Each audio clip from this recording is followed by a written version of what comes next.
कोविड-19 की नई लहर हर दिन संक्रमण के मामलों और मौतों का नया रिकॉर्ड बना रही है। मामले बढ़ते जा रहे हैं और पीक आता फिलहाल नहीं दिख रहा है।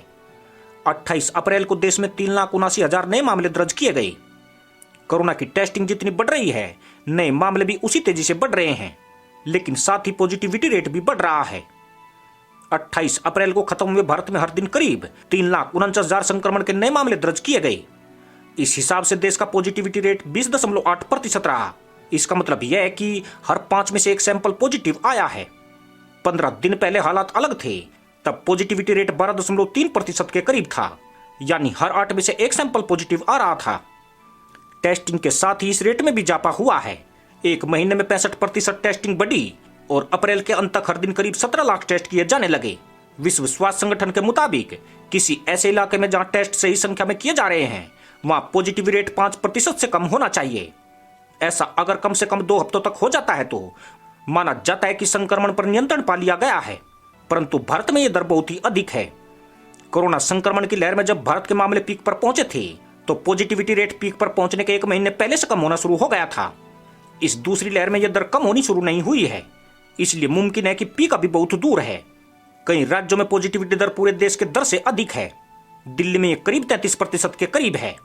ज्यादा आबादी वाले राज्यों में यह दर पूरे देश के मुकाबले ज्यादा है, जैसे कि छत्तीसगढ़, महाराष्ट्र, मध्य प्रदेश, केरल, राजस्थान, दिल्ली समेत इन राज्यों में करीब 37 करोड़ लोग रहते हैं, यानी देश की करीब 1/3 आबादी बसती है।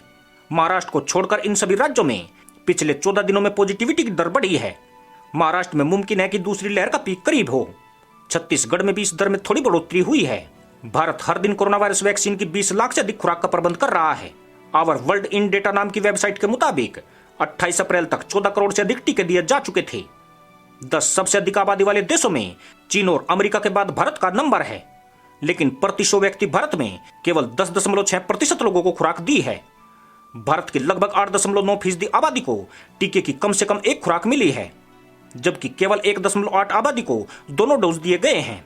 किसी भी टीकाकरण अभियान से उम्मीद की जाती है कि वो ज्यादा से ज्यादा लोगों तक पहुंचे, मगर आंकड़े फिलहाल बहुत कम हैं।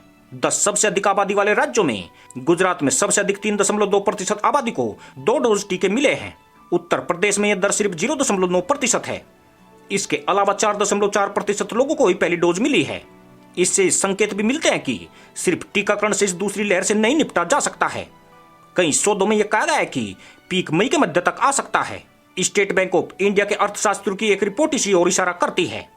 इस रिपोर्ट में भारत की तुलना उन देशों से की गई है जहां दूसरी लहर आ चुकी है। इस रिपोर्ट में यह भी कहा गया है कि अक्टूबर तक देश की 15% आबादी का पूरी तरह से टीकाकरण हो जाएगा और संक्रमण काबू में आ सकता है। वाशिंगटन विश्वविद्यालय के institute of health matrix and evolution के मुताबिक महामारी अभी और विकराल रूप लेगी और मई के मध्य तक पीक पर पहुंचेगी। यह देश में संक्रमण और मौत के मौजूदा दर पर आधारित है। कुछ रिपोर्ट के अनुसार पीएम मोदी के मुख्यमंत्रियों के साथ एक मीटिंग में एक सदस्य ने कहा था कि मई के मध्य तक पीक आएगा और जून जुलाई तक संक्रमण कम होने लगेगा। आईआईटी दिल्ली की एक रिपोर्ट भी इसी ओर इशारा करती है।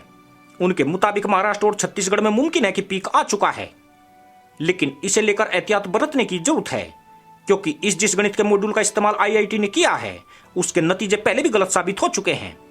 उदाहरण के लिए आईआईटी ने पहले अनुमान लगाया था कि पीक 15 अप्रैल को आ जाएगा। इसी के साथ अनुमति दोस्तों, जय हिंद।